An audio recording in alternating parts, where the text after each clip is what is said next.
Good morning. It's nice to be here. I was actually here, I think in 2012. In that period of time, it was a bit of a whirlwind. 2011 and 2013, when the uprisings were happening in the region, I was all over the place. People really were interested in what I had to say then. Maybe not as much now. But it was nice to be here then, and it's good to be back. So my topic today is a pretty vast one, and I think I'm going to try to keep it as brief as I can. I promise I'll try to keep it, so that we can have a more open conversation and questions from all of you.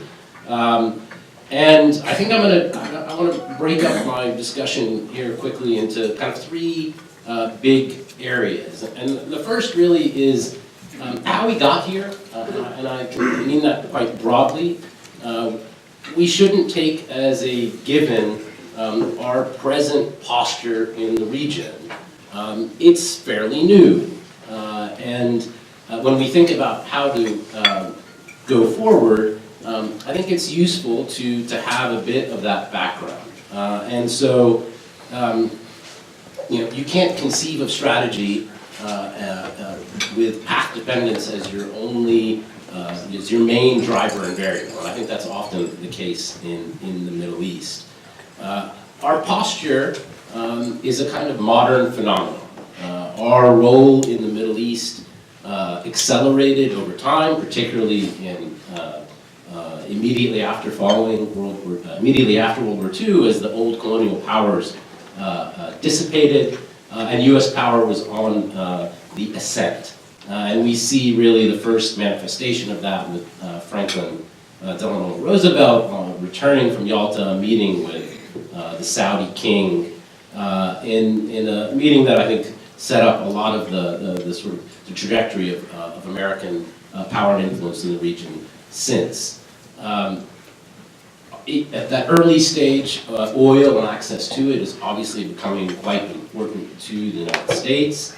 We have the beginning of the Cold War, which becomes a kind of a live issue in the region, leads to things like the Truman Doctrine and the Eisenhower Doctrine, which lay the framework for U.S. thinking about the Middle East within the context of the Cold War. And sets up some very early interventions. Eisenhower's intervention into Lebanon, which is brief, several months intervention, and was not the norm.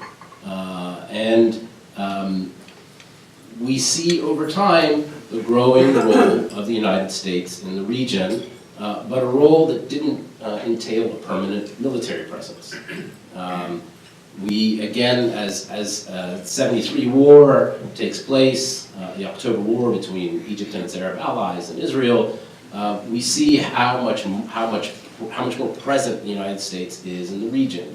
We're really the central outside player. We're directly involved in the war with the airlift, and we also see the coming to a head of some very severe tensions between the United States and the Soviet Union. And the immediate role of the United States as the kind of shuttle mediator with Henry Kissinger in the region. And so we see at that point a quite new and central role that has taken shape over many decades. But again, there's still a lot more to go from the 70s to where we are now. In 1979, Jimmy Carter announces something called the Carter Doctrine, which is one more step in terms of the kind of the architecture through which the United States engages in the region. President Carter talks about the Persian Gulf region as a place that is critical and vital to U.S. interests, and a place in which the United States would defend those interests. It's triggered mostly actually by the Soviet invasion of Afghanistan and not necessarily events in the region, but it lays that framework that we will see accelerating over time that sees the United States playing a bigger and bigger role. Probably the key turning point for the U.S. in the region in this sense becomes then Saddam Hussein's invasion of Kuwait and the direct military involvement of the United States in the region to displace, to reverse the occupation of Kuwait. And what it leaves behind is the beginning of this footprint. CENTCOM grows out of the Carter Doctrine. There was something called the Rapid Deployment Force that was created at that time. It grows into CENTCOM. With the Gulf War, we become a direct participant in the region, and we have been ever since. I mean, it's important to think about that. That is fairly recent vintage when we think about what we're doing in the region and why.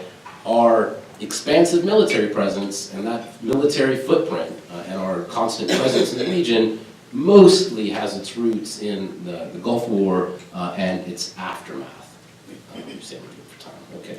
And so the next big expansion to our role and our presence then happens as a response to the dual shocks of 9/11, which puts the counterterrorism footing and a very military-heavy focus for our engagement with the region. It puts that in motion, it puts it in place.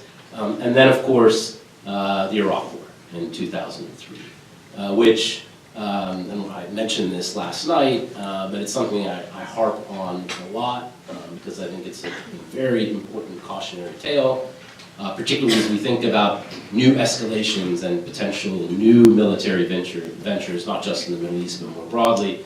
But 2003 was a catastrophic and voluntary decision that we're still feeling the after effects of now. But both on strategic and I think moral grounds, I think there is still a lot of reflection about that episode, about the ways in which a kind of fevered public climate after 9/11 and the suspension of rational discourse led to what is a catastrophic mistake. The merits of the engagement aside and the intervention, but what we see is this massive buildup of American forces and influence in the region, and in some ways we've been attempting in various ways and approaches to correct for that period of unprecedented overreach. I think much of the Obama administration was premised on that theory of correction. There is a disproportionate focus on the region, on the Middle East. I mean, I work on the region, and I suppose in a professional sense that focus is potentially helpful to me, but it's deleterious to a healthy and balanced national security policy. We probably spend too much time and focus too many resources on this region. I think President Obama came to office with that firmly in mind, and in some ways a kind of retrenchment, which is a kind of cycle of overreach and retrenchment that we've seen through the years of post-war American foreign policy, made a great deal of sense. We needed to have a more proportionate presence in the region. I think that was a kind of key insight that Obama had coming into office. And I think events did not allow that to take place in a very smooth fashion. Part of that is related to, I think, to our own domestic politics, and I'll talk about this more as well. Our ability to have a rational foreign policy, a rational national security policy, depends a great deal on the health of the body politic here at home. And increasingly over time, I think some of our discussions about national security, and this isn't unique to this present moment, we've had episodes in the past, McCarthyism is a very good example that comes to mind, but I worry a great deal, and I'll talk about this a little bit more, but I do worry a great deal about our ability to, as a society, have a rational discussion about interests and the means to protect those interests in the world. And I think that's accelerated in more recent years. Obama's approach to rebalancing was manifested most prominently, obviously, in redeploying, bringing troops back home from a kind of war footing that is obviously not sustainable over time, and there were diplomatic corollaries to that. I think the two most important were, first, the stillborn and failed attempts to re-engage on Arab-Israeli issues, something that has slipped down the scale of importance in recent years for obvious reasons, as the region has been overtaken by much more acute and serious events. But as a kind of structural distorter of regional affairs, I think the Obama administration early on thought that they could give this perhaps one last try. And then diplomacy with Iran. I think many in the Obama administration saw the potential for war with Iran as a very, very real possibility. That if certain red lines, an ill-fitted term I know, but if certain red lines were crossed, that war with Iran would be a real possibility for the United States, and that was something I think at the kind of high-level priority for Obama was something to be avoided, and I think that is part of the reason why there was so much focus on coming to an agreement with Iran on their nuclear program. A lot of that has been problematized by what has happened in the region that's really outside the capacity of the United States to control. And by that I mean most prominently the Arab Uprisings in 2011 and the real tumult that has ushered in.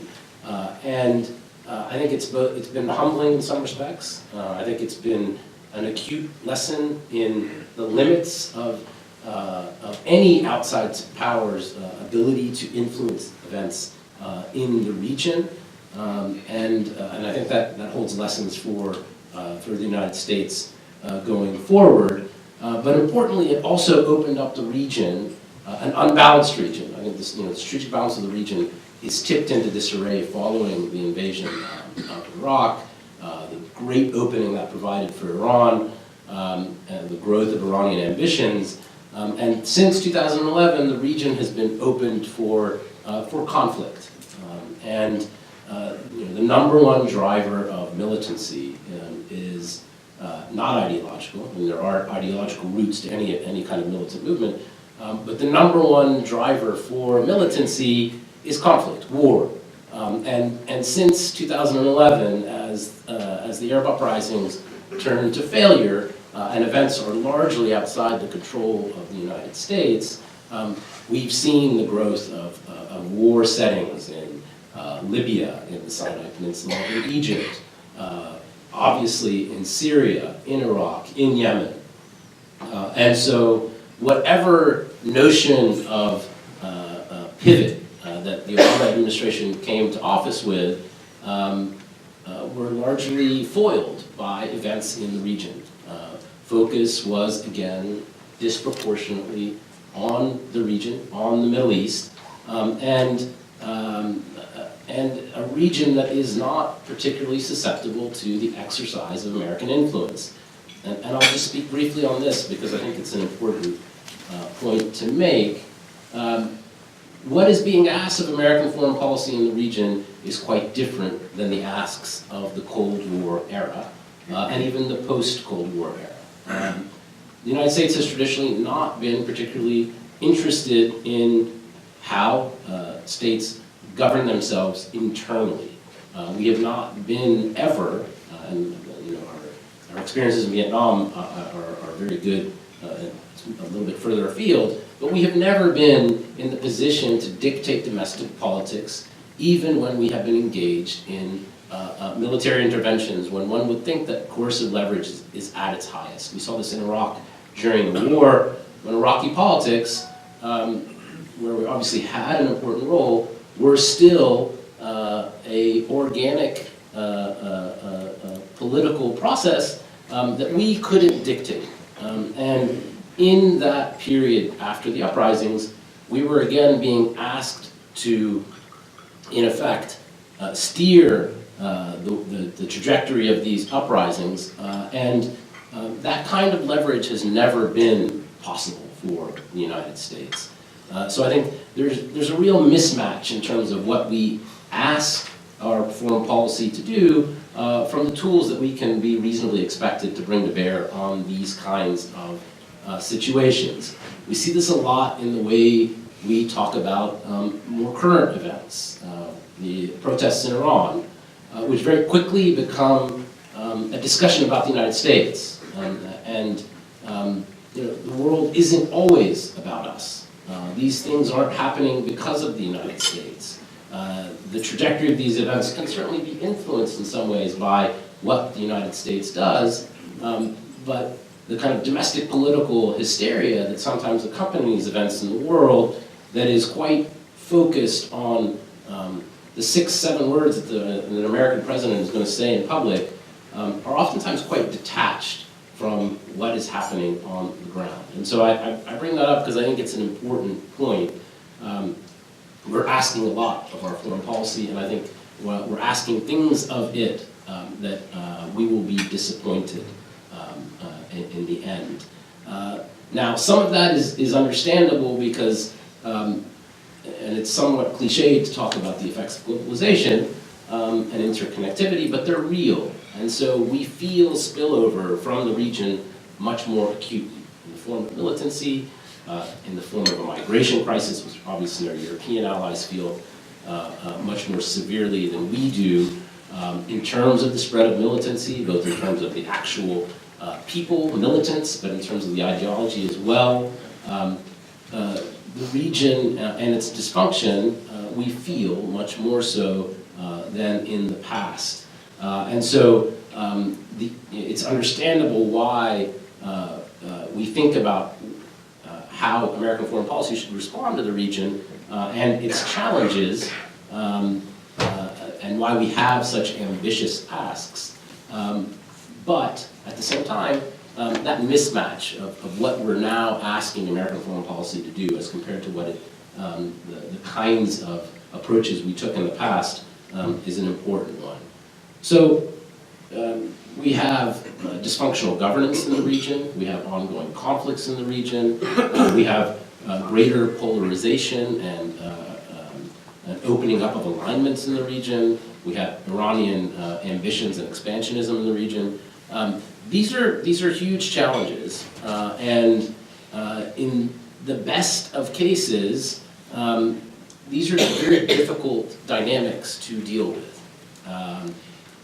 And I should mention here that we're also dealing with the rise of alternative sources of power in the region. It's not the Cold War, it is not zero-sum politics and diplomacy, but Russia is a more assertive player in the region. China is an important economic player in the region, not a particularly important diplomatic player in the region. But this is a kind of moment of global transition. And as I say, even in the best of cases, this is a difficult set of circumstances to deal with. I think we have great mismatches in interests with some of our closest allies in the region. I can think of Egypt, I can think of Saudi Arabia, I can think of Israel in this regard. And I think we have a more polarized domestic politics that makes dealing with the region a great challenge. Now, as I said, that's difficult in the best of circumstances. It is not the best of circumstances at the moment. And that brings me to the Trump administration. And I've been in this field not too long, but long enough to recognize that this is sui generis. This is a kind of break with many of the traditions of the foreign policy process and the national security process, as at least I have known it. Part of that is a function of the fact that the Republican national security elite is largely not represented within the Trump administration. And so we have a lot of vacancies. We have parts of the government that are not functioning, at a kind of level at which I deal the Assistant Secretary of State for Near Eastern Affairs, there is just now getting a nomination in place. This is a year later. And so we are in a period of unprecedented drift. We have very little strategic guidance as to what is American policy in the region. There hasn't been an American ambassador in Cairo for months and months, and there's not even an ambassador in the pipeline. So just at a functional level, there is great uncertainty as to what the United States is doing in the region, why it's doing it, and what it intends to do. And I think that's unprecedented. I mean, transitions are transitions, they do always take time, but the lack of interest in the actual functions of governance is unprecedented to my mind. And what that means is that our engagement with the region is being driven by sort of path dependence, what we've done in the past. Inertia is very powerful in that respect. And it's being driven by our military. Now, in some ways, that's a good thing. I have pretty good confidence in people like Secretary Mattis. But that's not the way our civil-military relations are supposed to function. And that's broadly a problem for the way we engage the region. If you are military-led, first and foremost in the way you approach the region, you have a State Department that is hampered and poorly led and ineffective in its attempts to engage in diplomacy. I think that's a troubling set of facts. And then I think we have to then consider the nature of our politics at this present juncture. And I think some really, the kind of feedback loop between, I touched on this a bunch because I think it's quite important, but the feedback loop between our domestic politics and our foreign policy.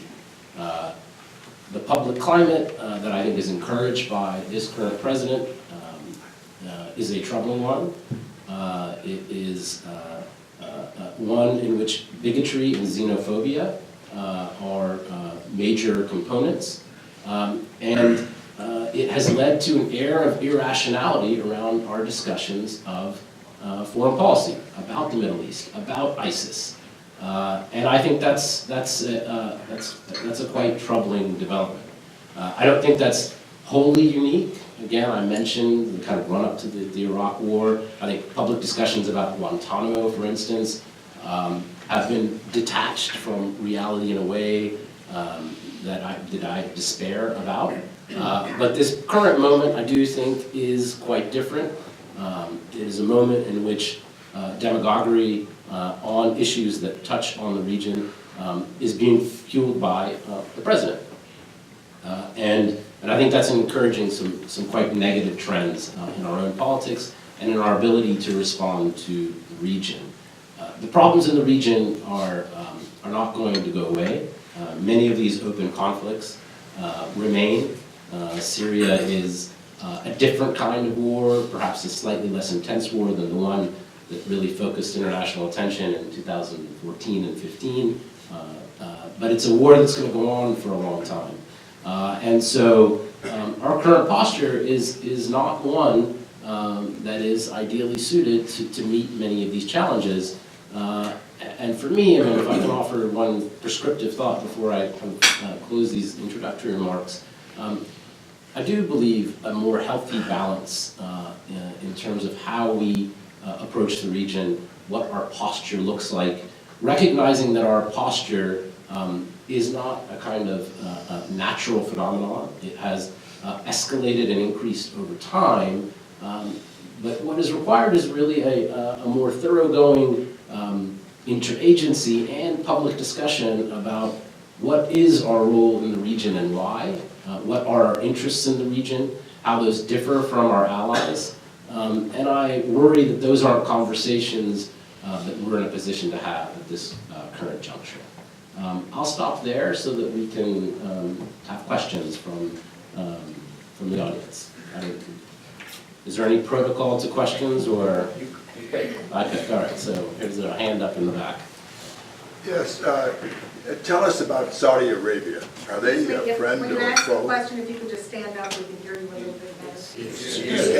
I understand.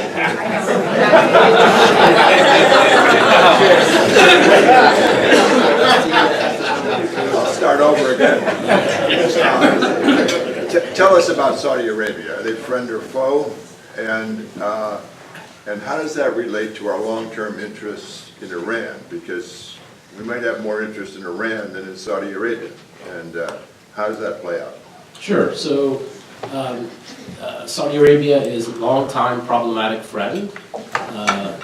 Problematic friend that is undergoing its own quite remarkable transition, mostly connected to fairly recent succession from King Abdullah to King Salman, and the rise of King Salman's very young son, Mohammed bin Salman, who sort of rose into the deputy crown prince position at 29.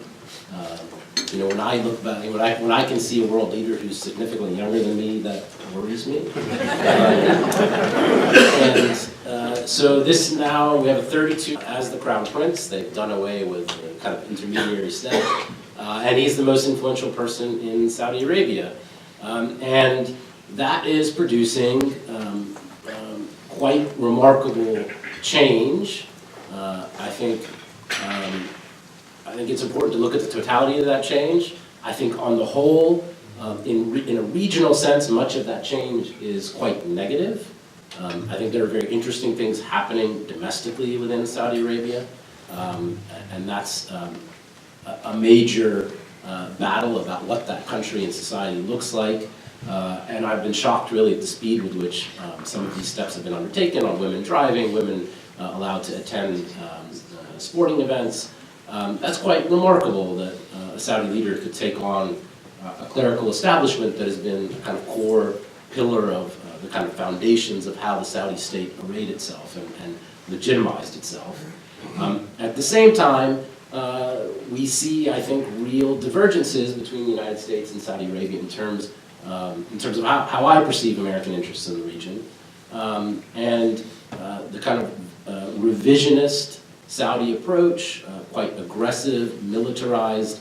And when I say militarized, one of the problems with the Saudi approach to military conflict is, I think, the lack of ability to execute competently. We see this most obviously in Yemen, and so we see the Saudi fueling polarization in the region, the kind of competition, regional competition that has sectarian overtones, most obviously between Saudi Arabia and Iran. That kind of polarization is quite problematic. It's not just Saudi, it's Iran as well. It's Iranian actions in Syria and other theaters. But that's growing over time. And our approach to Saudi has been concerning to me. I think we have allies where we diverge in terms of interests, and yet there's been a very, I think, unthinking approach to Saudi Arabia. We've sort of doubled down on the war in Yemen. We're heavily involved. I don't know that the American public is quite as aware as it should be. We don't drive that conflict, but we're involved in terms of intelligence sharing, logistics, and targeting. And so we're part of that war. And that war is a humanitarian catastrophe, and I think a strategic catastrophe. And I don't see this administration thinking very hard, number one, about Yemen, but about what this regional polarization is all about. If we talk about Saudi and Iranian-Saudi competition, I think it's natural then to think about the nuclear deal, and I think it's a deal that I supported on its merits. Not that it's a perfect deal, but I do think it's in great jeopardy of. It's clear that this president doesn't want to uphold this deal, and I think that has some very serious ramifications for regional security, and I think it also has very serious ramifications for our relations with our closest allies in Europe, who are all adamantly in favor of this deal. This is slightly something of an aside, but during the campaign, we heard this theme about the restoration of American credibility and respect. This president can't go to the United Kingdom, and it takes some doing to mess up Anglo-American relations. But the Iran deal is a kind of case in point that I think is illustrative of the ways in which we are quite isolated from our traditional allies on this very important issue, and the ways in which I think our foreign policy is at times quite out of step with those that we consider our closest allies in the world. And so I think that's something to think about.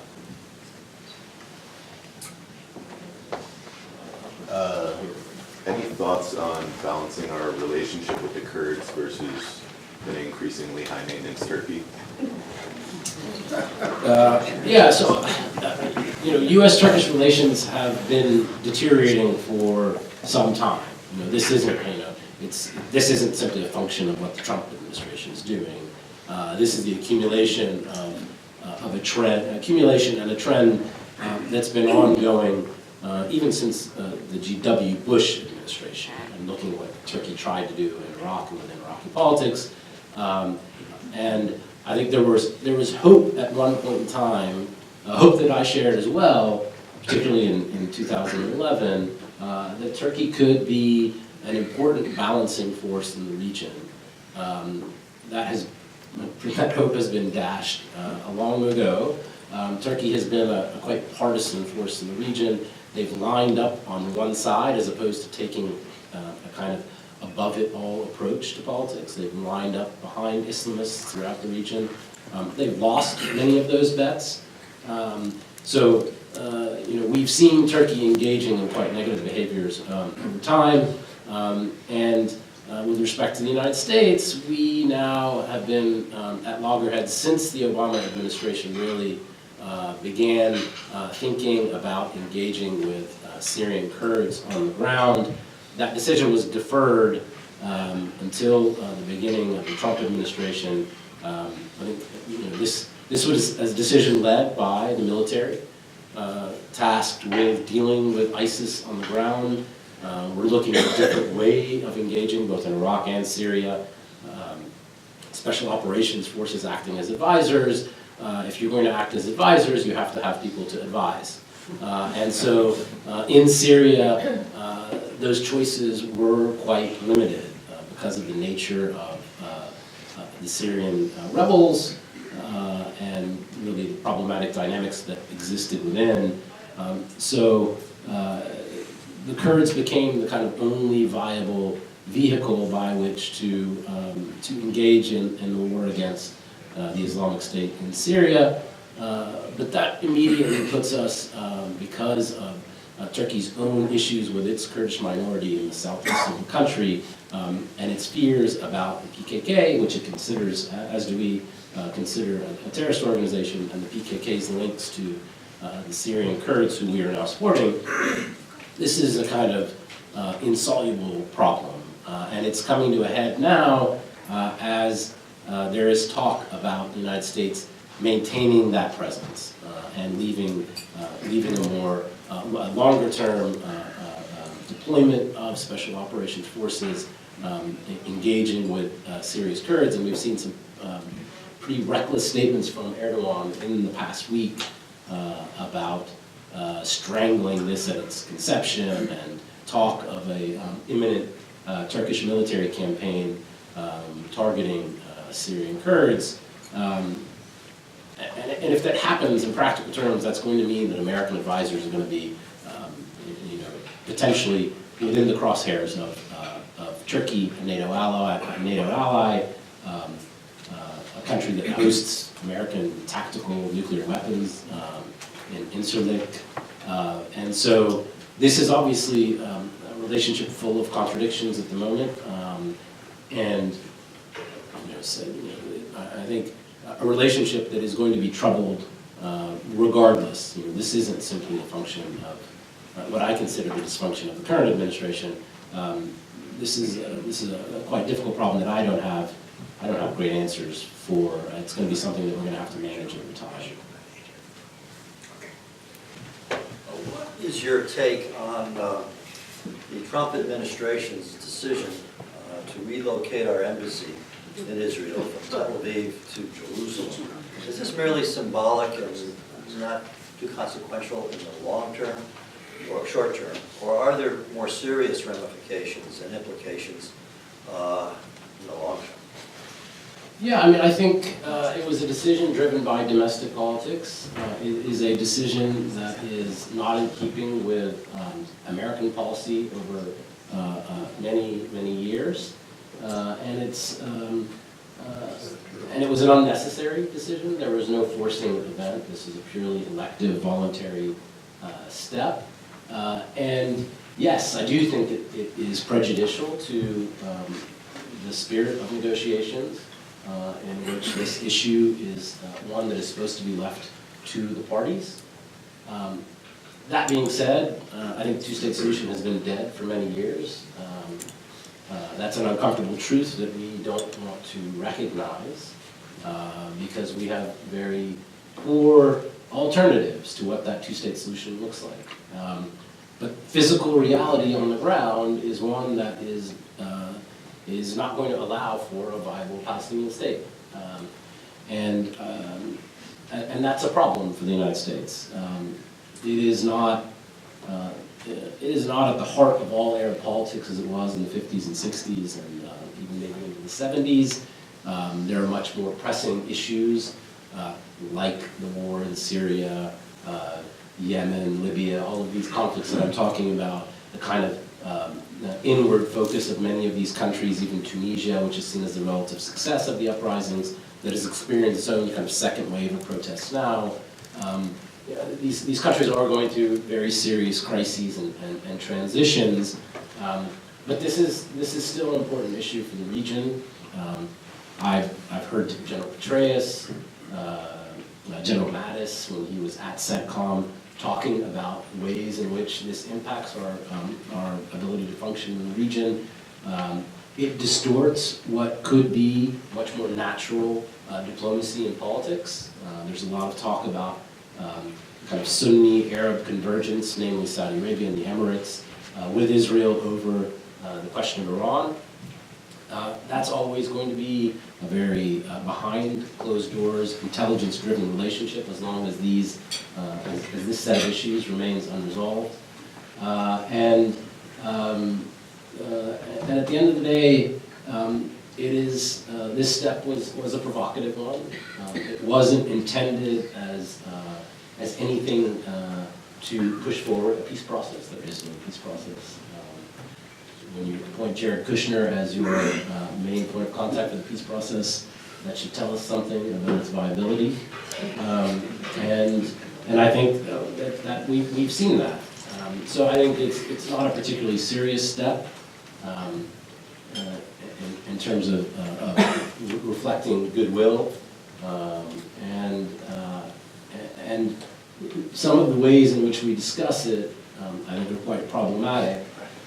It is not that this move is necessarily that it did not produce a violent response, that the issue means nothing. I think it's problematic, number one, because it suggests we only care about such responses if they are violent. That signifies importance. And I think that bespeaks something quite troubling about perverse incentives. If you tell Palestinians that if you don't actually react violently, that this issue doesn't matter to you, then I think that's a problem. That's a very problematic framing. In any event, I think this is an issue that's going to be with us for quite a long time.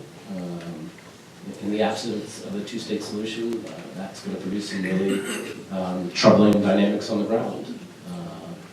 Occupation is not going to end, and that means millions of people are going to live without citizenship and rights, and that's a problem. Maybe I'll take 3 questions at a time. The current Egyptian regime to Mubarak. Sorry? The current Yes. regime in Egypt to Mubarak. You know, when they've made that great change, which we supported, doesn't seem to be working too well in a tyrannical Egyptian state now. Yes. There's one. I'd be interested in your thoughts on the long-term outlook for the Middle East, particularly Europe. For hundreds of years, they fought, the heads of the EU, and they've more or less been peace for 70 years. If you take a look at the Middle East, they've been fighting for hundreds of years. My guess is you could have this conversation in 200 years. We'd have different topics, but they'd still be fighting for religious and different tribal reasons. Is there any hope that the Middle East can actually have peace? I'd like to hear your strategic view of how we really approach the Middle East. It seems to me that it's still living in the 19th century, and with, you know, gross unemployment and a one industry region. And in a sense, the United States is somewhat of a big player in the Middle East, kind of fooling around and doing harmful or positive or negative things, but without any strategy. Yeah, so I'll take all three of those. To start with, on Egypt, you know, what happened in 2011 was a quite remarkable event, some of which I witnessed on the ground. I think it was a genuine political opening, as were the uprisings in many of these countries.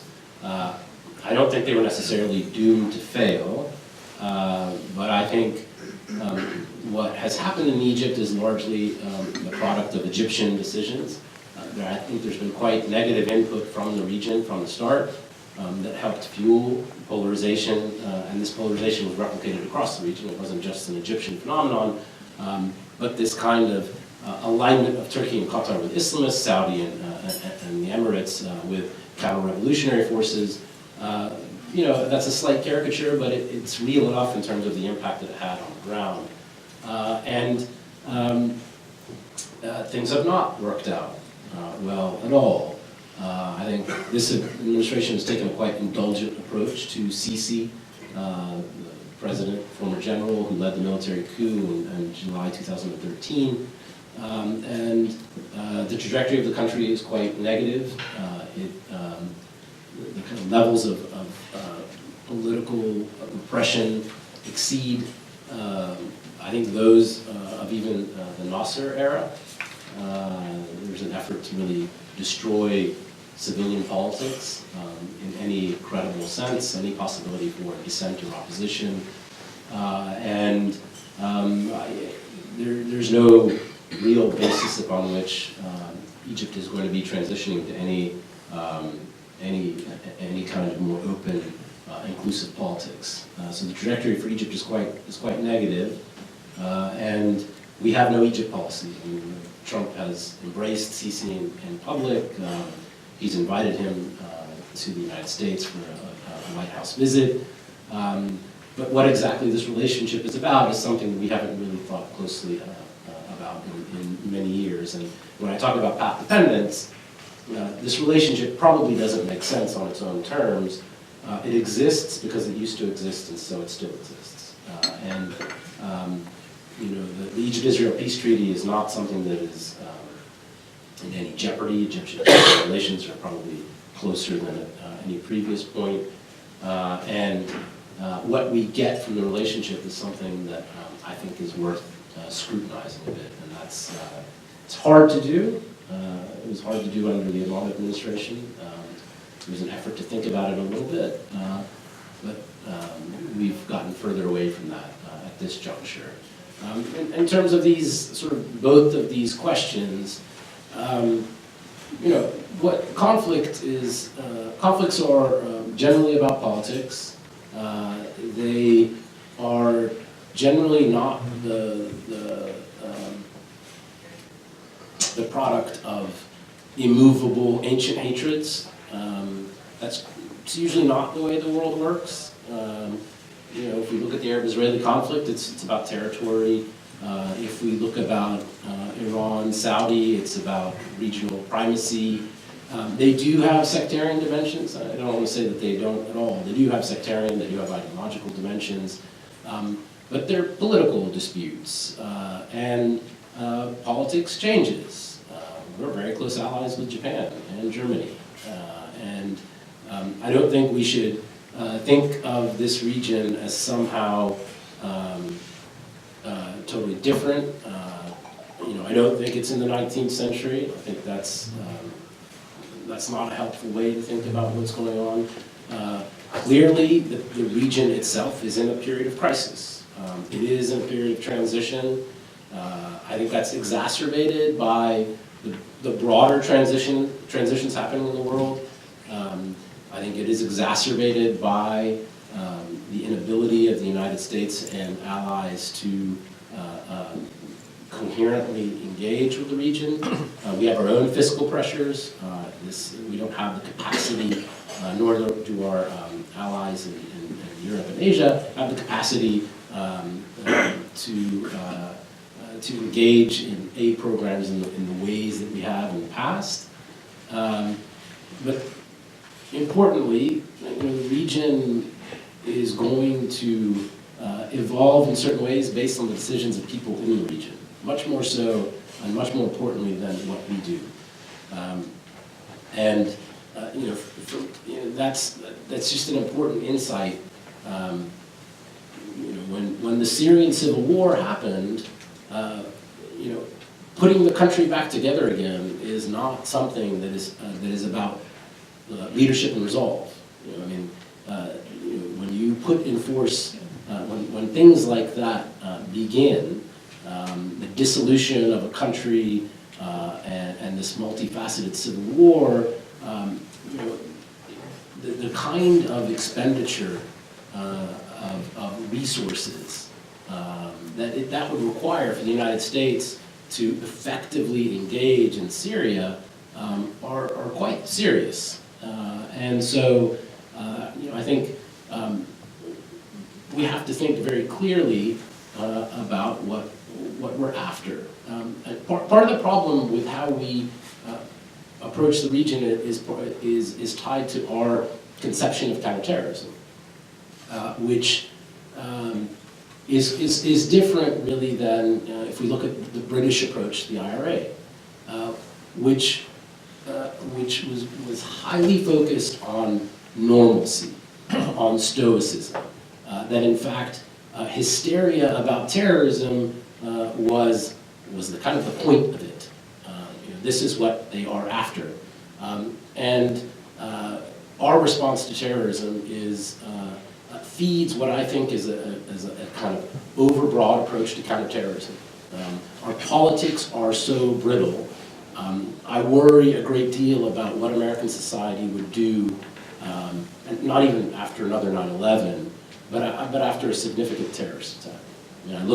I look at the poison that courses through the body politic at the moment, and I think it's clear that fear about what the political ramifications of terrorism within our own society is driving a kind of overbroad counterterrorism mission that is it's global in nature. Obviously, this is a real problem. We're going to have to expend serious resources. But if we think about our military posture in the world, I think Americans would be shocked to find out how many countries we are deployed in and actively engaged in. And some of those missions make sense.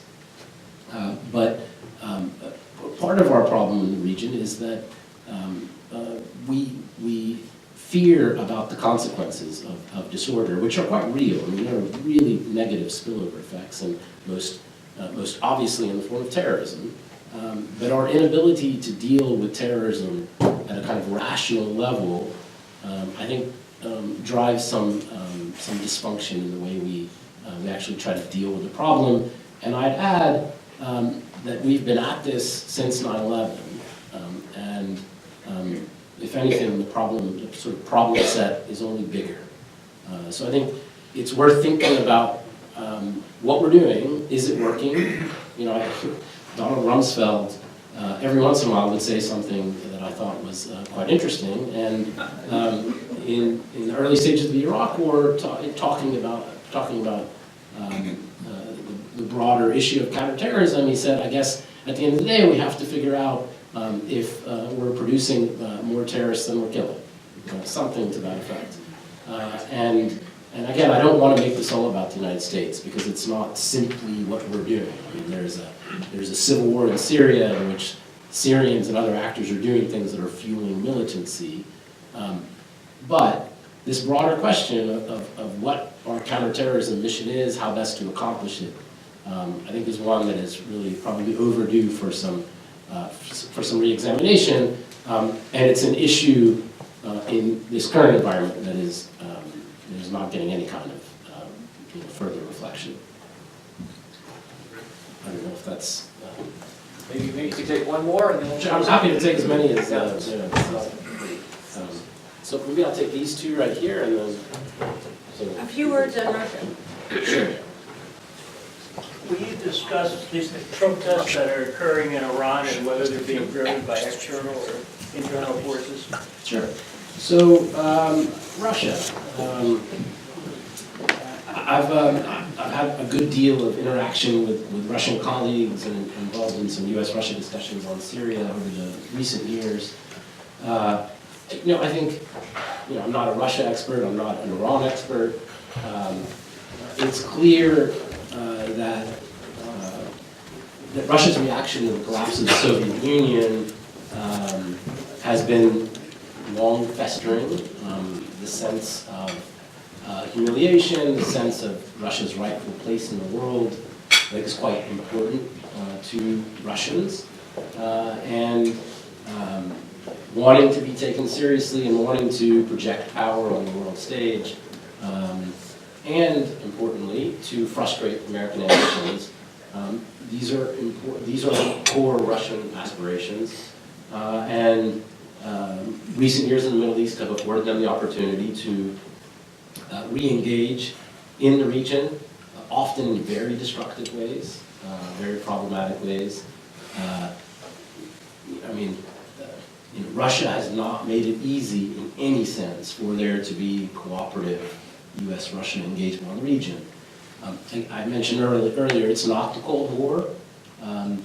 We shouldn't look at this, we probably shouldn't have looked at it this way in the Cold War, but we certainly shouldn't look at it this way in terms of zero-sum outcomes, that there has to be a kind of U.S. or Russian winner to the region. It's not that. There's no ideological contest.